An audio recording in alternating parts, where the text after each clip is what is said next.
Hey everyone, welcome back to another tutorial from Wake&Tech. Today in this video, I'm going to show you how to change your language in the Kraken application step by step. First of all, launch open the Kraken app on your device and then from the home page after logged in, go to the top left corner and tap on your name in your show.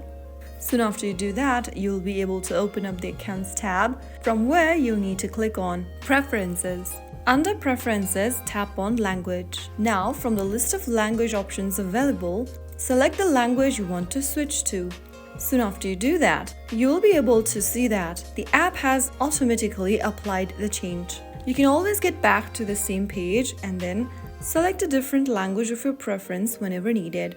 That is how you easily change your display language setting in the Kraken app. If you found the video helpful, don't forget to like, share and subscribe to our channel. I will see you again in the next episode. Thanks for watching.